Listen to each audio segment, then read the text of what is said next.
Testing Theories Beauty Convention. So, welcome back sa akin. And hindi na magpapaligoy-ligoy pa. In the interest of time, medyo marami tayong pag-uusapan na to, ngayong episode na to. Salamat sa mga well-wishers ko, no? Sa mga na kasal. Sa mga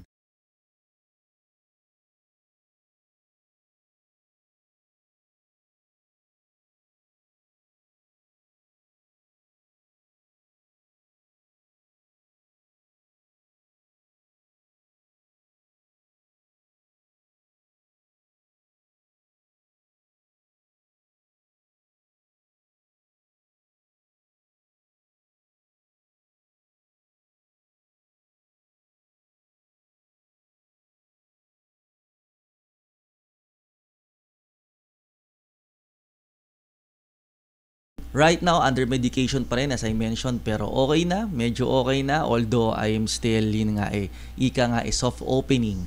I still cannot travel out of town, at least by driving muna, kahit may driver, mahirap na, baka sa labas tayo abutan, diba? Mahirap na, pero still, I am recovering and healthy naman po, for what it's worth, I feel better right now. Losing weight makes me feel better, inaayos na lang yung bacterial infections sa gastrointestinal whatever ko, then I'm good. Give it a few more days siguro, then I'll be back in action. Diba? So, again, salamat sa mga sponsors natin, si Cat and Barbie Home Cooked Meals, andyan sa logo yung kanilang Viber account, as I always say, and yung Happy Art Kids ni Miss Michelle Mendenilla. Ma'am, kaya natin yan, ma'am. Yung aking bagong business partner ngayon sa art schooling. So, ayan. So, maraming salamat po sa patuloy na pagsuporta sa aking segment, sa aking episode at sa Elizalde Broadcasting in general. Ayan. So, before we start, usual shout out ko, si Kuya Chot, si Mami Mel, si Tito Hill, wala pa, yung mga staff natin dito. And may ilang mga pabati rin ako specifically.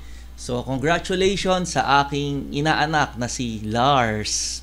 Si Justin Lars Ham. Lumabas yung kanyang report card ngayong grading period na to, no? Junior high kasi siya. So, honor student yung inaanak ko, si Lars. Napakagwapo niyan, saka napakatalino niyan. Mukha yung K-pop. Tapos, isipin nyo, marunong na photography. Mukhang K-pop. Honor student. Gamer, cosplayer, artist, marunong mag-setup ng aquarium. Kung may pinanganak na perfect person, palagi ko siya yun. Yung ba mga tipong mapapatingin ka na lang and the sign of jealousy. Ika nga ng mga kaibigan ko the sign of jealousy. Mapapasana all ka na lang. So again, Lars, brother, congratulations. And do sa isa ko pang inaanak, si Mia. Si Mia, yung bulilit namin na inaanak sa aming kondo. So congratulations din, Congratulations din sa kanyang mga achievements recently. Yung aking, tawag ko doon anak kasi 6 years old yata o 7 na bulilit pa, cute. Ayun. So congratulations sa kanila and pabati uli sa aking mga kaibigan niya. Kanina si Kat and Barbie, si Josephine, si Nanay Connie, si Lars, si Kenneth, si Donna, si Pop, si Chris, si Ma'am Terese, si Sir John, si Tita Janet, si Kuya Bernard, and si Architect Edmond, si Attorney Iyog, saka si Engineer Daniel, saka si PM Lau, yung aming property manager sa condo namin. So maraming salamat sa patuloy na suporta, sa pag-intindi sa akin nung wala ako sa mga board meeting natin. Alright, so si Ma'am Villato, Ma'am Sia, maraming salamat po, ang aming corporate secretary dito sa Elizalde Broadcasting, yung counterpart ko sa Peninsula. So maraming salamat po sa continued support, and isa rin po siyang entrepreneur. I-support nyo rin po yung business yung G Fashion Online and Sales ng Enlabel Homes Realty Corp. So affiliated po siya dyan. Supportahan po natin ang ating mga sariling atin. So without further ado, kung bakit naman nasaktuhan all the time na yung topic ko nakaka-relate ako sa totoong buhay ko at nangyayari sa buhay ko ngayon. At dati sa tinatawag nating financial health. Kung titingnan po ninyo yung aking Facebook My Day, nakalagay doon, ang laman ng wallet ko ngayon, the none, as in none. Ang wallet na walang laman. So, going further, paano natin may iwasan si danan ang wallet na walang laman. Yan ang itatakel natin ngayon. Pero before I forget, meron nga pala akong magdadagdag tayo ngayon ng parang mini segment dito sa episode natin. Sa segment natin, meron tayong tatawaging blind item. Ano yung blind item na yan dito sa Revalida? Marami kasi sa aking nagsusumbong, hindi lang naman nagtatanong, minsan may nagsusumbong, like nirereklamo nila yung professor nila, yung school nila. Syempre, I cannot do that na mag-drop ng proper name. Baka maghimas reas ako, baka sa selda ako mag-live feed, di ba? Walang ganon, pero wala namang pinagbabawal na mag-blind item ka. Ika nga ng ibang radio broadcasters, di ba? Dati, I forgot the name, copyright infringement aside po, sinasabi ng iba, ayon sa aking bubuit. So, gagayahin ko na lang po yun. So, magkakaroon tayo ng, every episode, magkakaroon tayo ng mini tinatawag nating blind item. So, ito po yung blind item na sasabihin ko ngayon before we start. May kinalaman pa rin naman to sa lesson natin, syempre. Syempre, sa kada discussion. Pero, may halo ring marites para hindi boring yung pinag-uusapan natin, di ba? So, blind item. Blind item para sa mga viewers natin. Blind item para sa mga viewers natin ngayon. 2 weeks ago din, actually may sakit na ako nun. Pero syempre, mga TikTok, mga Facebook Messenger, may mga nagtatanong, di ba? May nag-rant, sabi niya, Dr. David, hindi ko na sabihin kung anong school sila, kung sino sila or so, basta walang ganun, ha. Dr. David, ipa-paraphrase ko na rin. Dr. David, kami po ay isang estudyante sa isang universidad sa NCR. Yung pong din namin, mag-OJT kasi sila, sabi nun din, ayoko sa tao na yan, kahit negosyante yan at maraming kontak yan, ayoko sa tao na yan. So wag kayo mag-OJT dyan, hindi ko kayo papayagan pag dyan kayo nag-OJT. Tama ba yon? So ngayon, nahihirapan silang maghanap ng OJT kasi yung faculty na yon naging professor nila for the longest time and tinulungan sila sa ibang bagay, kaya lang siguro politika, nakaawa yun din, pinag-iinitan ngayon yung faculty na yon who is no longer connected daw with that school. So sa akin, blind iteman siya. That is the sad reality of some. Hindi ko nilalahat, hindi ko rin dinadamihan, but that is the sad reality of some academic institutions ngayon. Yung politika. Iwasan natin yon. Bakit? With reference to my previous episodes, tandaan natin na yung tinuturo mo sa bata, yun ang dadalhin nila sa pagtanda nila. Gusto ba natin yung mga estudyante mag-harbor ng negative politics and negative ill will towards other people? Mali yun. As teachers, we should be able to set an example. Be professional. Yun ang point ng blind item ko. Be professional. Kaya dun sa din na yun, ng isang universidad na yun sa NCR, magbago ka na. Diba? Ika nga hindi na ang aking pasensya ay tinatamaan na do sa tao na yon. Sa totoo lang, kahit hindi ko siya kilala. Bakit? Masyadong obnoxious. Biro nyo, sabihin niya, pinagbawalan niya yung mga OJT niya, yung mga estudyante niya mag-OJT do sa tao na yun kasi kaaway lang niya sa school politics. Mali po yun. That is not the right thing to do. Mali po yun, So much for that. Sabi nung aking quote-and-quote, copyright infringement aside, bubuit, ay yun ang aking na-receive na blind item ngayong linggo na to. Okay, so, financial health. Nung magkasakit ako, na-realize ko na kapag wala ka palang pera, didiretsuhin ko na, lalo ka magkakasakit. What do I mean by that? Hindi yung mindset hindi yung psyche Yung capability mo to buy the best medicine, to buy the most potent dose of cure that will help you recover from your illness, from your sickness. So meaning, nung magkasakit ako, doon ko na-realize, doon ko na pagtanto na kailangan mo talaga ng pera para gumaling ka. Okay, sige. There are so many people, so many friends of mine, connections of mine who are praying for my health. But by the end of the day, it is still up to my financial capability to heal myself. 'Di ba? Ika nga nasa Diyos ang awa, nasa tao pa rin ang gawa. Kailangan kong gumawa ng paraan para gumaling ako. At yung paggaling ko, kailangan ko ng pera. Pambili ng gamot, pampa-check up, lahat, 'di ba? Shout out din pala doon sa pharmacist na Mercury Drug, si Miss Talia. Napaka-accommodating na bumili ako ng gamot. Diba? So, ayan, doon pa lang, nung bumibili ako ng gamot, sabi ko, Talia, magkano ba tong reseta? Sabi ko. Sabi niya, nako, Dr. David, ano po yan ganito. Sabi ko, maganda ka naman baka pwede humingi ng discount. Of course, that's not possible. Pero sa loob-loob ko, sana mabola ko siya, baka makakuha kang discount. Well, maganda naman talaga siya. Pero diba, sabi ko, sa loob-loob ko, alam niyo, makikipag-bargain ka. Hindi ko sinasabing short ako or sobra pera ko. I am not. Pero what my point here is that you need to have every financial aspect, every financial capability that you have or that you can in order to move something. Hindi lang sa pagkakasakit, sa lahat ng bagay. I remember nung nagtuturo pa ako sa graduate school. Hindi ko na sabihin ko anong school. When I was still teaching at the graduate school level, ang estudyante ko mga masteral, mga doctoral, most of them are high-ranking executives and most of them are college deans, karamihan principal pa. Sa graduate school teaching kasi, hindi yan parang sa college na hindi ka pwede makipag-bonding sa estudyante mo. Pag sa graduate school, pwede kayong lumabas. Walang magbabawal doon kasi you're all professionals. Basta, wag lang yung contempt. You know what I'm talking about? Wag lang yung abuso, yung, diba, pakikisama masyado. Syempre, may limits pa rin. Pero we can go outside. Dahil mga professionals yan, meron kaming lunch every now and then. So shoutout muna kay Sir Michael, ito kasama former student ko si Sir Michael J. Riblesa sa PLM Graduate School. Ayan. Isa siya doon sa mga nakasama ko mag-lunch dati, so kikwento ko ngayon. Ano sabi niya, Trudo, kaya yung mga couple na sabi basta nagmamahalan sila, totoo, hindi totoo 'yun. Love ain't enough. Hindi lang sometimes, di ba may kanta yung sometimes love just ain't enough. Sorry, sintonado. Di ba may ganong kanta? Hindi lang sometimes. All the time, love ain't enough. Kailangan mo ng pera. Kaya nga nung Valentine's, binibigay ko, pag each time may Valentine's, binibigay ko sa special someone ko, hindi bulaklak. Although isang long stem. Isang long stem. Binibili ko yun a week bago mag-Valentine's. Nilalagyan ko ng biogesic o ng tempera para ma-preserve. O di kayong dried na para, di ba?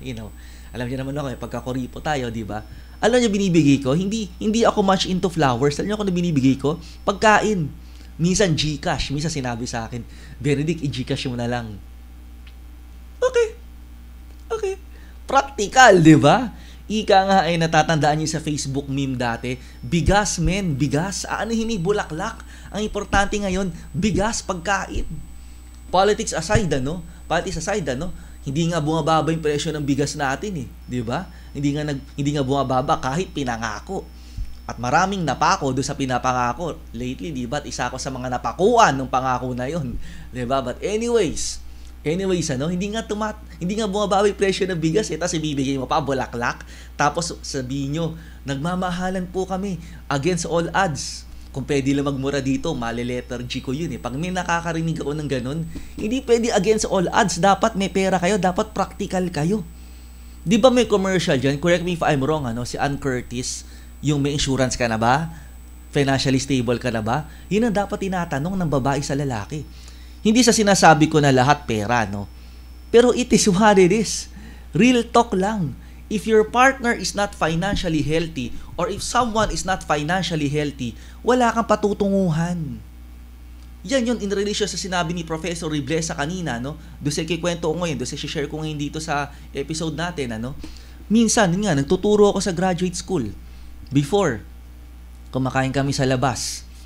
Well-dressed ako, naka-coat and tie pa ako noon. Cellphone ko, panahon pa ng Samsung, S20 yata or S21. Panahon pa ng S21 yun. Kasi yung S24 na, diba? So, a few years ago lang. Not so long time ago. Naka-coat and tie ako, naka-S21 na ako kompleto. Isang kotse ko, yung Mazda ko, and everything. Yung relo ko, yung Patek ko, and everything. Lahat ganun. May isang problema nung kumain kami dyan sa may power plant. Alam nyo kung ano? Nakalimutan ko pala yung wallet ko all this time. So imagine niyo yun. Well-dressed ako, wala akong pera, wala akong lisensya, buti hindi ako nahuli kundi kalaboso si Benedict. 'Di ba? Nakalimutan ko yung wallet ko all this time. So you may have all of that well-dressed, well-mannered, well-equipped sa mga gadget, but if you don't have the money, you're nothing. Love cannot buy happiness and neither money cannot buy happiness all the time. Balance yan. Ulitin ko, no? Love cannot always buy happiness. So as money. Pero you need money in order to survive. And that is the best financial advice that I can give. Ngayon, ganito. So sa specifics tayo. Doon tayo sa subtopic number 1 natin. Cash is king. Ano ibig sabihin ng cash is king? Iba pa rin ang may pera ka sa wallet mo. Iko-correlate ko yan uli, ano? Imagine niyo na nagtuturo ko, balikan lang natin sinabi ko kanina. Nagtuturo ako sa graduate school, lumabas kami ng mga estudyante ko. Again, ano? Lumabas kami ng mga estudyante ko na MBA at doctoral, mga executives at mga deans, principals. Lumabas kami, nakalimutan ko yung wallet ko, nakakahiya. Well-dressed ako, cellphone ko maganda, nakakotsi ako, nakalimutan ko pala yung wallet ko. Kawawa naman si Benedict, wala kang pera na maipoprovide. Kaya cash is king. Nabalitaan ko sa news recently, no? Sila Warren Buffett, sila Mark Zuckerberg, sino pa to? Sila ibang mga ibang mga tycoons natin, ano? Ibang mga conglomerates natin, ano? Sila si Google, si Jeff Bezos, they are selling their shares in expectations of a recession. Hindi dahil sa babagsak ka ekonomiya just because of that, kasi recession naman is a cyclical economic pattern. Well, hindi naman yun ang topic natin ngayon. But still, ang recession, paulit-ulit lang naman yan. Recession, magkakaroon ka ng recovery, tapos magkakaroon ka ng peak. May tinatawag tayo sa capital market, mga bull market, di ba? Mga ganun. Normal naman na recession, every now and then, it's a cycle. However, iba pa rin kung may pera ka. What do I mean by that? Sinabi mismo yan nila Bill Gates, sila Warren Buffett, iba pag liquid ka. Iba yung may pera ka sa wallet. For example, ganito. Dito ako naaasar eh. Ang daming gumagamit ng credit cards, bibilin lang naman 500, 1,000, at least dati sa experience ko minsan mga nasa harap ko, mga 1,000, 2,000, kine-credit card pa sa grocery. I mean, hindi ko minamaliit, ano? Pero if you're doing that and you're living on credit, then you are not rich. You are not financially healthy. Ulitin ko lang, ano? Ulitin ko lang. If you are living your means on a credit, then you are not financially healthy. Kung maliit na bagay kine-credit card mo, 1,000, 2,000, then you are not financially healthy. Bakit? Kasi pag ganon, ika nga sa kumpanya, petty cash lang yan eh. Dapat meron kang petty cash. Ano yung laman ng petty cash mo? Yung wallet mo. Diba? Mangyayari yan, nakalimutan mo yung wallet mo. Okay, sige, may cellphone ka, may GCash ka. Still, kung kulang ang laman ng GCash mo. Your GCash is still considered as an actual money. Hindi siya credit. Wala nga lang siyang paper bill equivalent, pero still, it is a form of immediate currency. So, cash is king, mga kapatid. Cash is really the mother of all financial health status. Bakit? Kung wala kang pera ngayon, huwag ka na mag-aral, huwag ka na magtrabaho ka, huwag ka muna mag-aral kung ano man ang gusto mo. Diba? Kung wala kang pera, hindi ka makakakilos. Hindi ka makapagpapagamot sa pagkakasakit mo. Diba? Diyan ko sinasabi na, for example, mga insurance companies, yung isang board of director namin dito, si Tito Hill. Octogenarian yan si Tito Hill. Si Tito Hill is one of the founders of the Philippine Insurance Mechanisms sa Pilipinas. Si Tito Hill, wala pa yata si Tito Hill dito. Isa siya sa mga founders ng insurance policies and mechanisms dito. At tagal sa industriya niyan. And you know what? Kinikwento niya sa akin dito, sabi niya, Doc, nung panahon ko, ganito ang mga insurance, ganon, how you can claim this or that. So naisip ko, bakit ngayon hirap na hirap ako makapag-claim? Hirap na hirap ako mag-withdraw. Hindi ko na sabihin ko nung company, minsan, nag-mature isang investment ko sa isang, hindi ko na sabihin ko nung company or so, nag-mature yung tinatawag na na investment ko sa kanila. 5 years, nangintay pa ako 1 year, 6 years. Winidraw ko. Ang guaranteed money ko, sabihin nating 10 pesos, for example, ang guaranteed money ko. Ang na-receive ko, 8 pesos, for example. Bakit? Lugi pa ako. Pero ang pangako sa akin, ng insurance underwriter ko, manager pa kayo din sa company na yun. Ang pangako sa akin, yung puhunan mo at least balik man yan. Balik lang yan at the very least. Pagdating sa akin, bumalik naman in paper. Pero nakita ko sa baba, may surcharges, taxes, lugi ka rin. 'Di ba? Hindi rin ako kumita at all. Nabawasan pa ako, nalugi pa ako. Sana itinabi ko na lang pala sa wallet ko o sa vault ko sa bahay, sa condo, yung pera ko. Sana hindi ko na siya ininvest. I am not saying na masama ang insurance. No, no, no, no. Meron pa ako existing insurance companies na hinuhulugan ko. At meron pa rin ako mga policies. Again, disclaimer, I have nothing against insurance companies. Marami pa rin akong policies na binabayaran at bayad na at hinihintay ko na lang mag-mature. However, pagdating sa pagkiklaim, dyan ang pahirapan. At pag na-claim mo na, magugulat ka, ang dami pa rin kaltas na wala sa pinag-usapan ninyo. At kapag tinanong mo siya, yung insurance underwriter mo, ba't naman ganito nangyari? Sabihin niya, ito po yung sinasabi sa policy natin nung una niyong pinirmahan 5 years ago, 10 years ago. Ayos, di ba? So, yung pala yun. Hindi na siya yung ipinaglaban before ni Tito Hill. Dito, yung octogenary natin na board of director, nung binubuo nila yung insurance policies ng Pilipinas, nung kasama siya sa charter na yon. Hindi niya pinaglaban nila. So, sana mabago yon. Kasi, kawawa naman yung may mga sakit. Diba? Minsan critical illness, magugulat ka, hindi pala kasama doon sa coverage. Pero nakalagay doon covered, pero hindi nilagay specifics. O gagawan ka ng paraan para hindi ka makaklaim ng buo. Diba? Parang fire insurance. Parang kung ano mang mga insurance sa amin na lang, sa condo, for example. Wag na sa mga personal insurance na ganyan. Sa amin, hindi ko lang hindi ko lang syempre because my friends are also my neighbors, diba? Hindi ko lang matapat and I got outvoted on this one, but that's fine. That's fine. Ayoko na kunin yung existing insurance namin, to be honest. Hindi ko na sabihin kung bakit, pero marami ako nakita red flags. Kaya lang, syempre, pag subok mo na, susubukan mo pa rin. Magpapatuloy ka pa rin, subok mo na yun. Pero sa loob-loob ko, hindi. I would rather have my own preferred insurance doon. Iba yung binoto ko. Kaya lang, syempre, decision of the majority will always prevail. That's fine. I respect that. I support that. Pero nakita ko red flag, biro nyo sabi, gusto nila palabasin aksidente. Yung mga leak or whatsoever do sa mga do sa mga common area namin. Sa akin, hindi aksidente yun. 'Di ba? Someone has to pay for it. Negligence yun . Negligence kasi yun. So, for me na marinig ko dun sa underwriter nila, sa agent nila dun sa manager nila rather na pwede po natin palabasin na aksidente yun. No.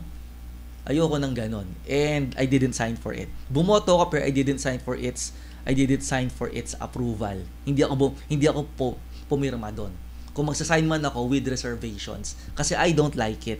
Not that I'm bashing, pero kapag ang insurance company kasi sa akin yung nagsabing palalabasin po natin aksidente para makaklaim kayo, mali yun.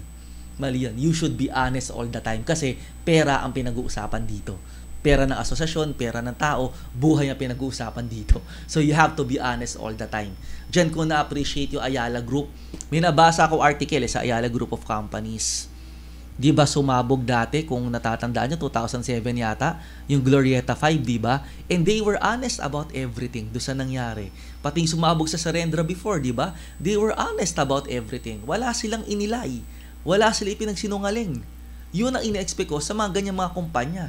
Utmost honesty. Hindi naman yung sobrang honest mo na pati mga problema mo sa kumpanya, nilabas mo. Hindi ganon.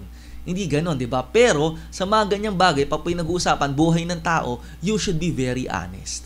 Kaya nung marinig ko yung insurance company na yon, tumaas sa laging kilay ko, papalabasin mo, aksidente. No, I will not sign for that. If my friends would sign it, it's on them. I understand, I respect, I support, but I will not be on that. Pwede naman ako sumuporta kahit opposition ako, respectfully, di ba? I can do that. Pero hindi. Kasi ayoko nung ganun. Gusto ko kung anong honest, kung mayroong negligent, panindigan at panagutan. Yun ang gusto ko mangyari. Ngayon, ganito, ano ngayon ang take ko dyan? Ma'am Chodora Villato, good morning po ma'am. Salamat po sa panonood. So, ano ngayon ang take ko dyan? If you have money, meron akong kaibigan na i-quote ko na rin. Shout out kay Sir George Shua, a friend of mine, a business mentor of mine, and a fellow faculty of mine. Sabi niya, kung meron ka namang pera, i-weigh mo yung mga risk. For example, kung meron ka namang perang pampagamot, at least sa interpretation ko na to, kung meron kang perang pampagamot, you don't have to take all those health insurances kung may pera ka. Bakit? Kung meron man, kumuha ka isa, dalawa, maybe tatlo. Pero isa lang sa akin, okay na. Bakit? Kasi capable mo namang bayaran siya. At kung yung pera mo naman sumasabay sa inflated cost of living, wag ka na mag-insurance. Kasi nakatenga yung pera mo dun . May risk factor kasing tinatawag yan. At yung risk na tinatawag natin, It depends on your financial capability. What do I mean by that? For example, meron kang 100 million. Inofferan ka ng insurance na ang risk ay 10% lang, kung ano man health insurance or kung ano man na ang risk nila malugi, kung ano man whatsoever, 10% lang. Siguro pwede mong kunin kasi 10% lang ang risk. Pero kung meron kang 1 million at ininvest mo pa siya, halimbawa, ang premium ay 500,000, so ang risk mo doon, hindi yung 10%, yung 50% na matenga yung pera mo. Diba? So it's a matter of financial capability. I forgot what I'm trying to say. Kaya cash is king pa rin eh. Bakit? Again, ulitin ko, no? Meron kang 100 million, for example. Ako, for example, I'm turning 41. Halimbawa lang ha. Meron ako 100 million, for example. Inofferan ako ng insurance agent. Sabihin, sir, dahil 41 na kayo, ang babayaran yung premium 1 million. So it's only 1%. So, afford ko yun kung may 100 million ako. Halimbawa, alaman lang ng pera ko, 1 million. Ang premium ko, 500,000. Mabigat yun. So, yung pagkuha mo ng insurance, nakadepende rin yan sa pera mo. Huwag kayong maniniwala na wala kang pera kumuha ka ng insurance. No. It depends on your finances and the risk that you're willing to take. Niloloko kayo na ahente pag ganun na sinasabi sa inyo. Kasi by the end of the day, it's still based on your capability to pay and to cover for your finances. Yun ang point doon. Na kapag magkaroon ng risk yan, sumabla yan, may pera ka pa rin natira. Kung may 100 million ako, bakit pa ako kuha ng insurance? Diba? Ba't pa ako kuha? Kaya ko bayaran yan eh, diba? Kukuha lang ako kapag moderate yung risk na hindi ko maklaim. Sa mga claims yan eh, diba? Sa mga claim or whatsoever. Diba? And I will not tell anyone na I stand corrected on that. Hindi, ang hirap makaklaim sa insurance ngayon. Sa totoo lang. Diba? So, yun ang part and parcel ko dyan. So, kung may pera ka naman, huwag ka na kumuha. Basta make sure na yung pera mo is at par or sumasabay sa inflated cost of living. Okay lang yan. Okay lang yan. Kasi matitengge yung pera mo din eh, tas ang hirap mag-claim. Diba? Ipunin mo na lang or magnegosyo ka. Basta hawak mo yung finances, hands-on ka. Diba? Ganun lang naman yan eh. So, cash is king. Basta may pera ka, flexible ka. Marami kang pwedeng gawin. Parang ano lang yun eh, halimbawa ako, may date kami, for example, meron ako 5,000, flexible okay, sa kami magpunta. Kahit mag-overdrive kami, kahit mag-road trip kami, okay sa akin yun. Walang problema. O may 10,000 ako, walang problema. Kahit kumain kami sa kusaan man, kakayanin siguro. Wag lang siguro sa spiral, kulang yun, di ba? Kung dalawa kami, di ba? Pero still, flexible ka. Ngayon, kung wala kang pera, magtsatsaga ka sa tusok-tusok sa kanto. Diba? Kaya nga, hindi ka bubuhayin ng pag-ibig, kailangan mo ng pera.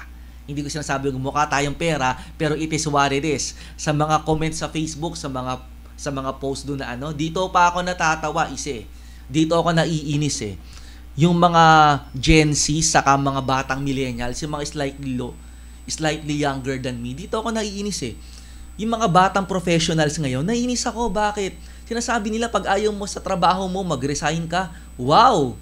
Who are you? Who are you? Yung nagmamalaki pa, tas pag tinanong ko, may backup na trabaho ka ba? Wala po, ayoko lang doon sa workplace ko. Wow, sige, kung ako employer mo, kung sa kumpanya kita, tanggal ka, the doors are open, pinost mo yan, tanggal ka. Bakit? Marami kang kapalit na mas nangangailangan. Marami yan na susunod sa company policies. Who are you? Who are you? Marami kang kapalit. Ako nga, who am I? Wala rin ako. Ikaw pa kaya? Despite my stature, ako, baliwala. Ikaw din. Diba? Yung mga nagmamalaki, naasar ako dun. Yung mga Facebook meme na mental health sa trabaho, kalokohan yun. Kung ayaw mo, umalis ka. Marami kang kapalit. Marami tayong kapalit. Yun ang point ko. Nainis ako dun, yung mga feeling entitled. Wala naman. Diba? Fresh grad, feeling entitled. Marami akong pwedeng kunin na susunod sa gusto ng kumpanya. Yun lang ang point ko. Simple. Ang yayabang, wala naman. Kami, nung panahon ko, walang ganyan. Sunod kami. Ako, UST graduate pa ako, nag-aral pa ako abroad, Sunod ako. Bakit? Kasi alam ko, expendable ako no matter what my credentials are. Tapos itong mga ibang mga fresh grad, nakikita ko sa Facebook, magre-resign ako, mental health matters. Wow! Diba? Hindi pa kasi nila naranasan hirap ng buhay so far. Itanong mo sa breadwinner yan, tingnan natin kung yan na isasagot niya. Hindi. Lalapit pa sa'yo yan. Sir, baka naman may trabaho ka extra. Good.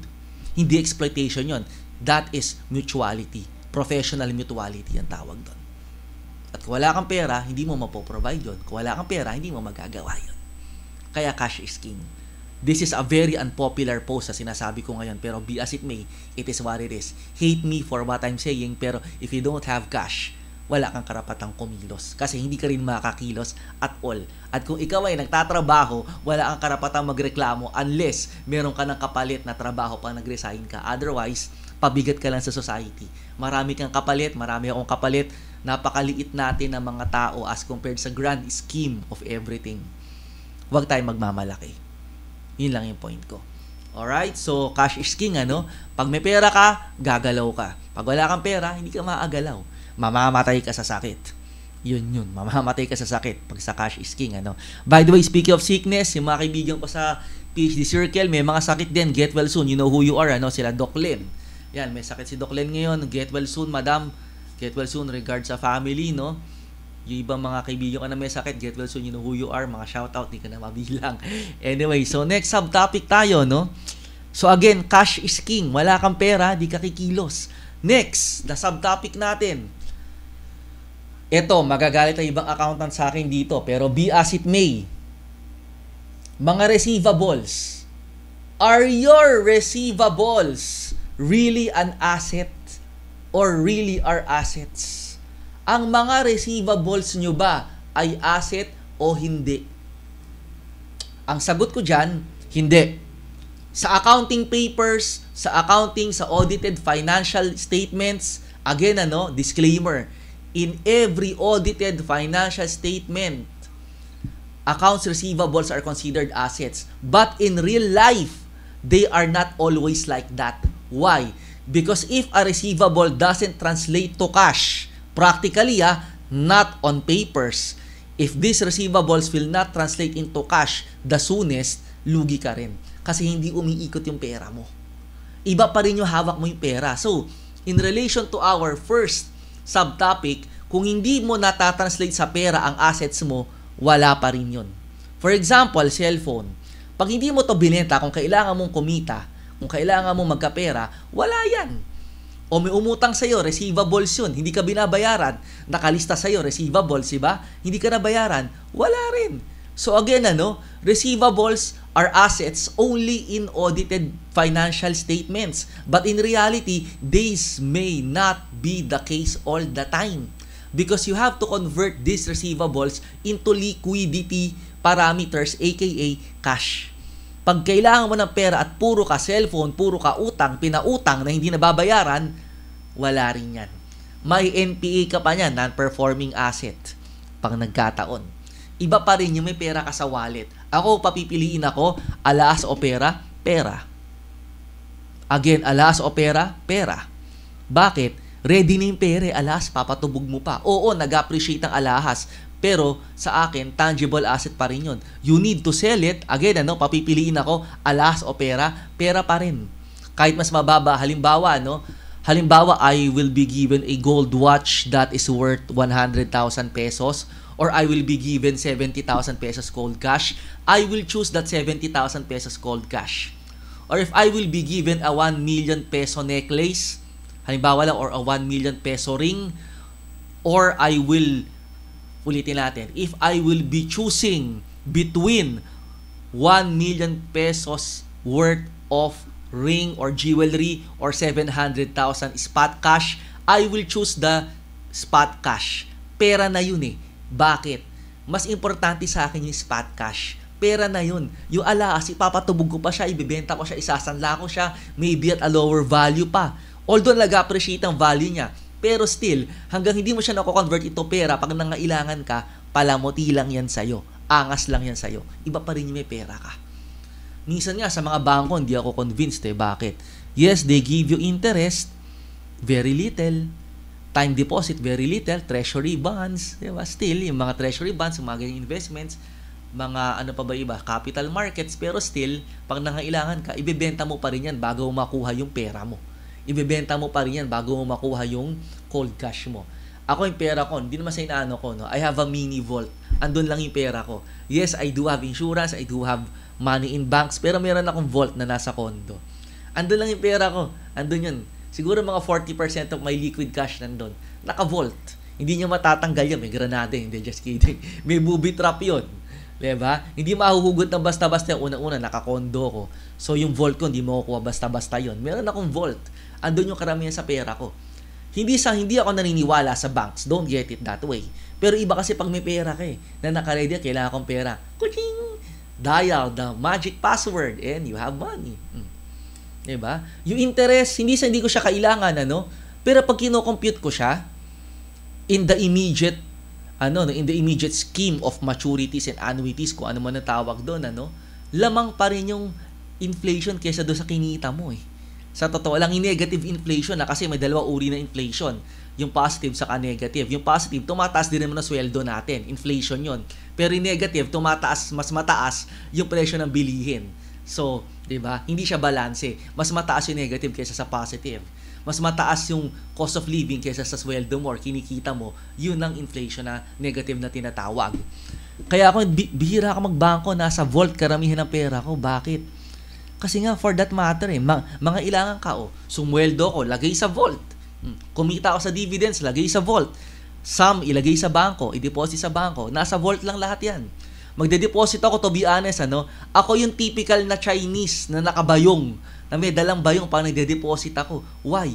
I don't believe much of those cashless transactions. Iba pa rin yung kaliwaan kayo. Sabihin nyo ng si Sir David pala, traditional, outdated. So, may pera ako, nagbibilang ako. Hindi ako naka-contactless masyado. Hindi ako naka-credit. Diba? Naka-vault ako. Kailangan ng pera, labas sa vault. Dial the magic password, may bibilin, labas sa vault. Ganun ang style ko. Hindi ako yung kung ano mang mga methodology, kung ano mang mga financial, whatever na yan. Iba pa rin yung may pera ka sa bangko, yung liquid ka. Kasi yung receivables na yan, again, pag hindi mo siya na-translate into actual money, walang mangyayari sa'yo. Nganga ka. It's as simple as that. No further explanations on that. No further elaborations and correlations on that. Because by the end of the day, yung receivables mo, pag yan natenga, magiging non-performing yan. At magiging liability mo rin yan eventually. Para kang nagpautang na hindi ka nabayaran sa utang mo. Ganun lang yan. Nga ka, nag-i-expect ka sa wala. Ikaw ay, kumbaga, para tayong siopaw. Yung umutang, bola-bola. Yung nagpautang, asado. So, wag tayong maging asado pagdating sa accounts receivable. Iba pa rin yung konti ng receivable mo, marami kang cash. Hate it. Pero that's the reality. Lamang kapag may pera kay papakita. Sa Starbucks lang, minsan sinasabi ko, hindi ako nagpapakita ng mga online masyado. Nagbibilang akong pera sa harap. Kano ba? Cash in ko muna. Magde-deposit ako doon sa app ko, 500. Minsan 50, minsan 1,000. Minsan, sir, kulang po kami ng 50. Sige, tip ko na yan sa'yo. Ganda ka naman diba? Ganun ba? May diskarte ka, diba? Iba kasi pag may cash ka. Ano papakita mo? Credit limit mo? Kalokohan yun. Pakita mo yung laman na wallet mo. Diba? Hindi ko sinasabing DOM gaming ako, Pero that's reality. Diba? I have less receivables, but I have more cash. Hindi ko sinasabing marami akong pera. No. Pero liquid ako. Pag nangailangan ako sa pagkakasakit ko, like now, kaya naman. Ito sabi ni Mami Mel kanina, magpa-colonoscopy daw ako, just to be sure. Yes, I will. And I will pay that in cash. Hindi dahil sa may pera ako or so, hindi ganun. Lahat naman tayo may problema sa pera, pero nakapag-reserve ako for my health. Na hindi ko kailangan mag-claim at habulin yung insurance ko for that matter.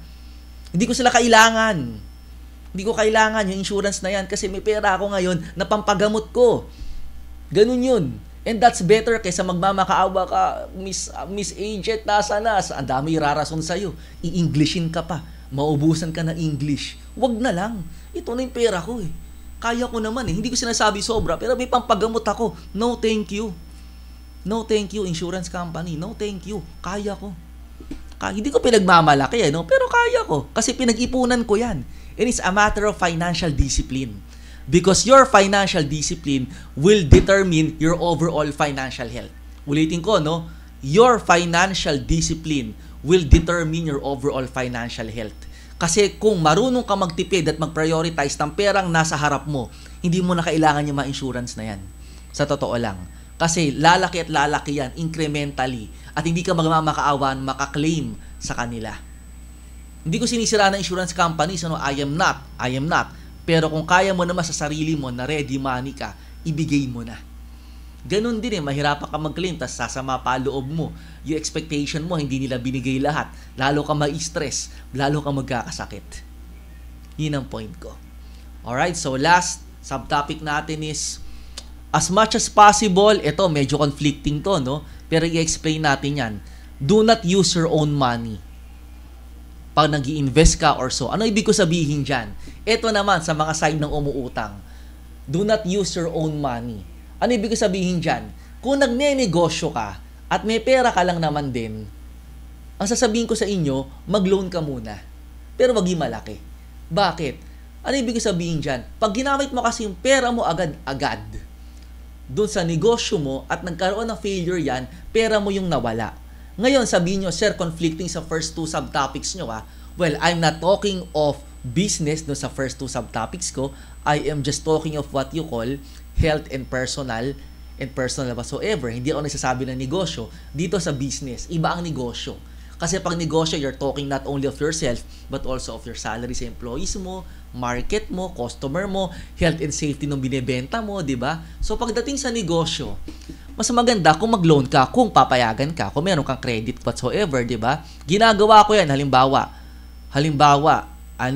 gusto ko magnegosyo, mangungutang muna ako, hindi sa bangko, sa mga kaibigan ko, pautang naman, ba, 10K. Halimbawa lang, at least in theory. Minsan ginawa ko to, meron ako ininvesta na negosyo. Maliit lang siya, online selling store, kaso nagsara na rin, well, for whatever reason. Nag-invest ako 20K do sa online selling na yan, yung mga fruit, something like that. Kumita naman ako, yung 20K ko, naging 30K, bago magsara yung company kasi na pandemic Yung 20K, hindi galing sa pera ko yun. Inutang ko sa ibang tao yun. Tapos, ang kinolateral ko, nag-collateral ako ng isa kong relo. Payag naman siya. Sabi niya, sige, ano lang to Benedict, mga 15,000 yung relo mo. Pero sige, bigay ko ng 20K. May tiwala naman ako sa'yo. Kinolateral, kumbaga, isinanla ko yung isang relo ko sa kaibigan ko for that 20,000 amount. Mas mababa yung relo, pero still, kaibigan naman Diba? So, pinihiram niya ako, pinasanla niya ako, 20,000, inano ko yung relo. Sabi ko, pag di ko mabayaran in that span of years, sabi niya, hindi, sige, okay lang. Hindi ka naman ito gagamitin Kaibigan ko naman di ba? Pinasangla niya sa akin, binigyan niya akong 20K. Naibalik yung 20K, kumita akong 10K, hindi ko pera ginamit ko. May 20K ba ako? Palagi ko meron naman. Pero ayokong gamitin yung pera ko. Ngayon, you might tell me, sir, nagsanla ka pa rin ng relo. Well, I seldomly use that watch right now. Hindi ko siya ginagamit at hindi ko rin siya ganun nakagusto. So, might as well, i-dispose ko na siya. Kaya lang, sabi sa akin, Benedict, nagtanong kasi sa akin Benedict, nabayaran ka na ba? Oo, nabayaran na ako Sabi, Benedict, kailangan ko rin kasi ng pera. Hindi ko kailangan yung relo. Okay. Binalik yung pera, nagbalitan kami. Pero alam niyo, hindi ko na siya kinalampag.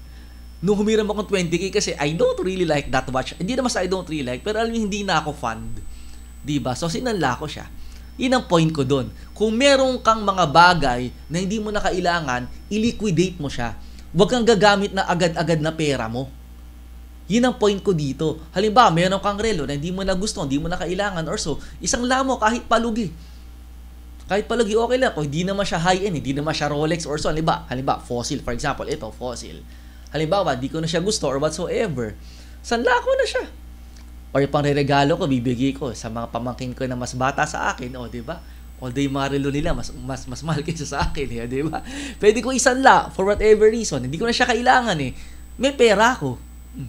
So, hindi ako gumamit nung pera ko sa wallet. Ang ginamit ko, yung mga bagay na hindi ko na kailangan, niliquidate ko siya. Yun ang point dyan sa subtopic na yan. The point in this topic is to be able to convert your assets that are not really, again, the point in this topic is to be able to convert your assets that are not really of value to you into a much more liquid or cash equivalent so that you will be able to have more money inside your wallet. Yun ang point doon. Kaya huwag kang gagamit ng pera mo agad-agad sa iba't ibang mga bagay. Kung may extra ka lang, dun mo siya gagamitin. Actually, kahit nga extra, wag din Pa nagkaroon ng pandemic, yung extra magiging necessity. Diba? Kung talagang may mga bagay di ka ginagamit, ibenta mo na, i-liquidate mo na, unceremoniously, para madagdagan yung pera mo. Yun ang point ko dyan. Do not use your own money. as much as possible. Kung pwede umutang ka, mag-collateral ka, magsanla ka or so ng ayaw mo na nagamit, yun ang gawin mo. Kahit may pera ka, huwag kang gagalaw unless kailangan mo talaga. Inibig ko sabihin doon. So, i-wrap up natin to ngayon, 3 flows of topics. Cash is king. Dapat talaga hindi ko sinasabi magpakayaman tayo to. Hindi natin madadala sa langit yan o sa impyerno yan o sa purgatory yan. Hindi ganun, di ba? Pero dapat may ready ka na money. And in order for you to have that ready money, to have that money for emergency or whatsoever you should be able to convert all your assets na hindi mo kailangan o kung ano man into liquid cash. Yung mga ayaw mo na, yung mga hindi na masyadong, again, in order to increase your money, there are 2 things. One is to be able to convert all your receivables, every receivable that you have, into cash. And yung mga assets na hindi mo na ginagamit, yun ang pwede mong isanla or ibenta para madagdagan yung pera mo kahit palugi. Yun ang moral lesson na story natin ngayon. So, I hope may natutunan kayo, So, yan ang mga natutunan ko ever since na magtrabaho ako. At na-amplify ngayong tumatanda na ako. Life begins at 40. Totoo yan. Life really begins at 40. That is very true. Pero dahil life begins at 40, nagkakasakit na, inaayos ko na yung aking health parameter. Hindi ko sinasabi may pera ako, Hindi ako ganun. Ako ay pangkaraniwang Pilipino lang din. Otherwise, nakita nyo na ako sa mga bulletin board, di ba? Na ako ay ganun. Hindi naman ako ganun. Pero sa pagkakasakit ko, kahit papano, hindi ko sinasabing lahat, Pag ako, wag naman na ako nagkaroon ako ng major na illness, halimbawa, stage 4 of whatever, kukulangin din ako. Pero, sana, pumasok yung insurance sa mga inavail ko sa critical illness. The word is sana, kasi nga nakakawala ng tiwala kapag pahirapan sila makaklaim, nakaratay ka na, pinapa-checklist ka pa. Kung magka-qualify ka o hindi. Kasi hindi yun ang binayaran mo. Diba? Kaya iba pa rin yung may pera ka for the rainy days. Ako, aminin ko, kulang to. Pag nagkasakit ako na major, kulang to. Pero kung ano man na meron na ngayon, kung amoebiasis lang yan or so, kung colonoscopy lang ang kailangan ko medical exam, kaya naman siguro. Tipid-tipid lang muna sa Starbucks. Diba? So, yun ang lesson natin for today na sana may natutunan kayo, Maraming salamat po for watching and I'll see you on the next episode. God bless and happy weekend po.